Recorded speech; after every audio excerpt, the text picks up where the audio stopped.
Assalamualaikum warahmatullahi wabarakatuh. Terima kasih udah klik video ini.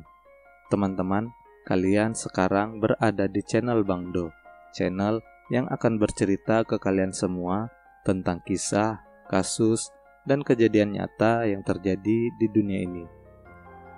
Nah teman-teman, kali ini aku mau cerita ke kalian semua tentang kasus yang sebenarnya sudah lama terjadi dan kembali viral karena kasus ini diangkat ke layar lebar dengan judul Vina Sebelum 7 Hari, yang ceritanya berdasarkan kisah nyata yang terjadi pada 2016 silam, yaitu kasus penghabisan nyawa yang dilakukan oleh sekumpulan geng motor terhadap seorang gadis remaja yang cantik yang bernama Vina dan kekasihnya yang bernama Eki.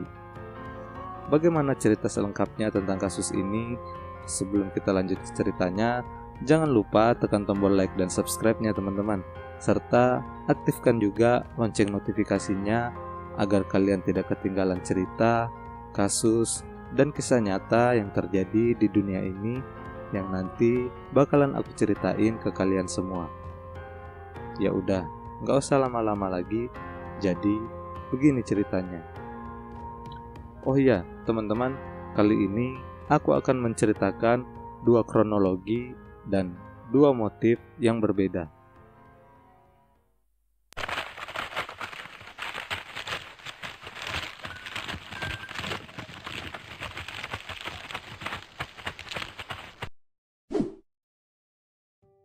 Vina Dewi Arsita atau yang akrab disapa Vina adalah seorang gadis remaja yang cantik.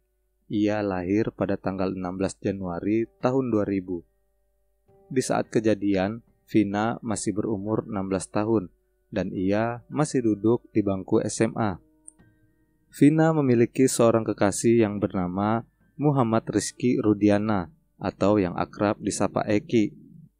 Vina dikenal sebagai sosok wanita yang cantik. Dan karena kecantikan Vina ini, banyak lelaki yang menyukai Vina, tidak terkecuali Egi yang merupakan teman dari Eki, kekasih Vina. Kala itu, Egi pernah mengungkapkan perasaannya kepada Vina, namun Vina menolak dan meludahi Egi. Rupanya, karena penolakan dan perilaku Vina tersebut, Egi menyimpan dendam kepada Vina, dan ini adalah motif pertama terjadinya kasus ini. Dari keterangan para pelaku, geng motor mereka tengah bermasalah dengan geng motor lain dan sedang mencari geng motor tersebut. Eki yang saat itu menggunakan jaket dari geng motor yang mereka cari melintas di depan mereka sehingga terjadilah kasus penghabisan nyawa ini. Dan ini adalah motif yang kedua.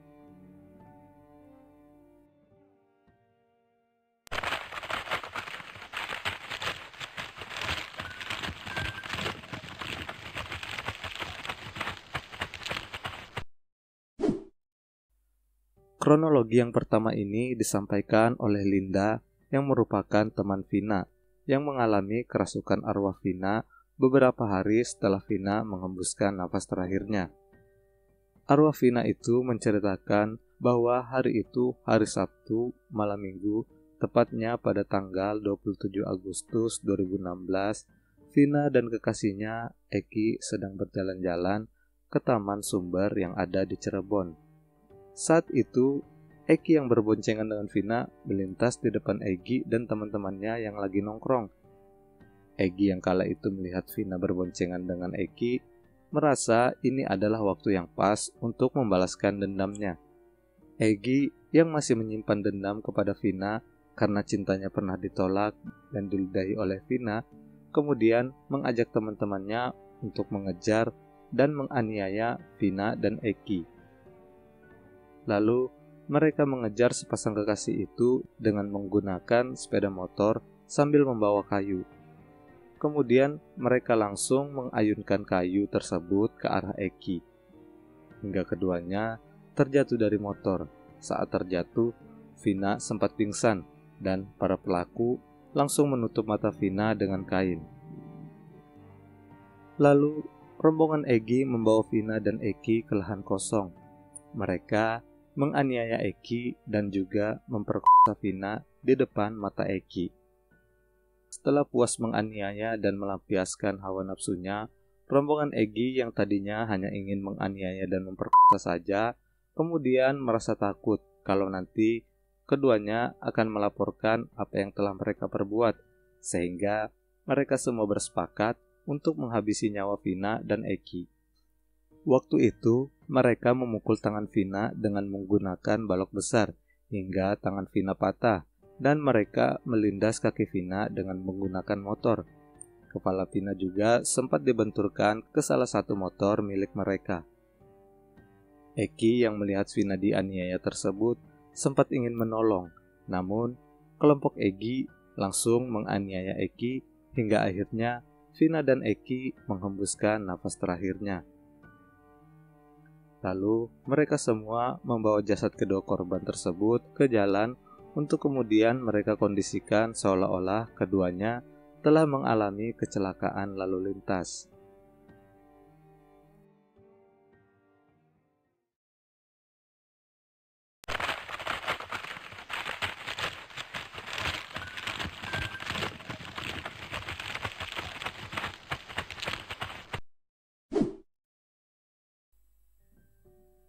Waktu itu 8 tahun silam, atau tepatnya pada hari Sabtu tanggal 27 Agustus 2016, Vina dan kekasihnya Eki serta beberapa temannya, mereka sedang berjalan-jalan ke Taman Sumber yang ada di Cirebon.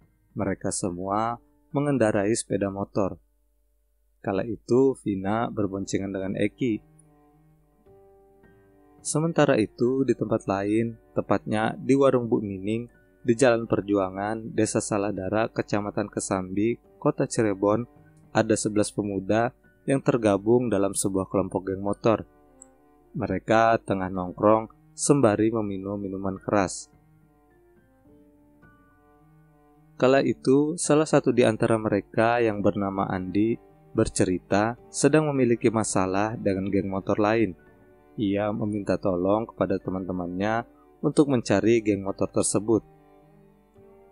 Lalu pada pukul 21 waktu Indonesia Barat, Vina dan teman-temannya melintas di Jalan Perjuangan atau di depan SMP 11 Kali Tanjung. Kala itu, Eki menggunakan jaket dari geng motor yang dicari oleh Andi. Mereka lantas melempari Eki dan Vina dengan batu. Lalu, 3 orang dari 11 pemuda tersebut, yakni Andi, Dani, dan Peggy mengejar mereka sambil membawa bambu, batu, samurai panjang, dan samurai pendek.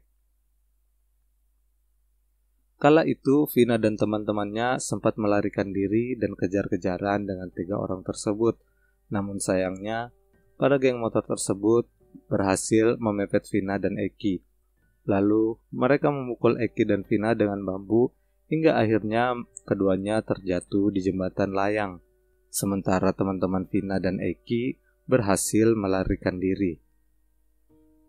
Lalu kemudian 8 orang geng motor yang tersisa tadi menyusul mereka dan ikut menganiaya Eki dan Vina. Kala itu Eko Ramadhani memukul Eki sebanyak 2 kali menggunakan bambu. Sakatala memukul wajah Eki sekali.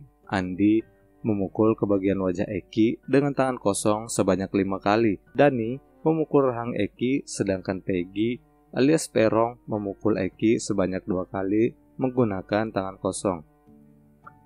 Lalu Dani dan Peggy juga memukul Vina dengan tangan kosong.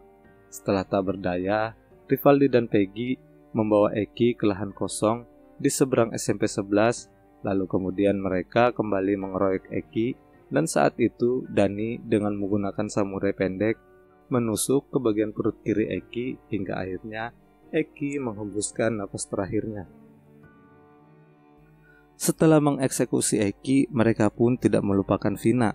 Vina dipukul pakai balok yang besar hingga Vina tak sadarkan diri. Lalu satu persatu baju Vina mereka lucuti dan kemudian mereka memperkosa Vina secara bergiliran. Kala itu yang memperkosa Vina hanya 8 orang dari ke-11 pelaku, yakni Eko, Dani, Hadi Sudirman, Eka, Jaya, dan Rivaldi. Lalu setelah puas melampiaskan hawa nafsu mereka kemudian mengeksekusi Vina. Dikala itu yang menjadi eksekutor adalah Rivaldi dan Andi. Andi memukul kaki Vina dengan menggunakan batu besar dan Rivaldi menyabetkan samurai ke tubuh Vina hingga Vina pun menghembuskan napas terakhirnya. Lalu Andi dan Dani membawa jasad keduanya ke flyover dan mengkondisikan seolah-olah mereka mengalami kecelakaan. Lalu geng motor tersebut meninggalkan tempat kejadian perkara. Singkat cerita, saat jasad Eki dan Vina ditemukan, awalnya mereka diduga mengalami kecelakaan lalu lintas. Namun, pihak kepolisian melihat banyak sekali kejanggalan yang ada pada jasad kedua korban. Lalu pihak polisi melakukan penyelidikan dan akhirnya polisi berhasil mengantongi nama ke-11 pelaku. Dan tak butuh waktu lama, polisi berhasil mengamankan 8 orang pelaku dengan 1 di antaranya masih berusia di bawah umur. Sementara ketiga pelaku, yakni Andi, Denny, dan Peggy, masih buron hingga saat ini.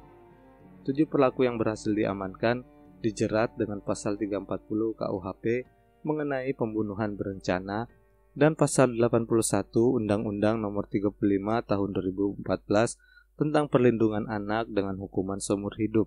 Sedangkan 1 orang lagi yakni Sakatala yang masih di bawah umur divonis dengan hukuman 8 tahun 3 bulan penjara. Kalau dihitung sejak vonis 10 Oktober 2016 lalu, maka Sakatala sebentar lagi akan segera bebas.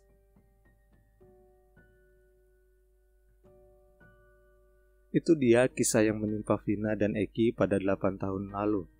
Semoga kedua korban ditempatkan di tempat terbaik dan keluarga yang ditinggalkan diberi kekuatan dan kesabaran.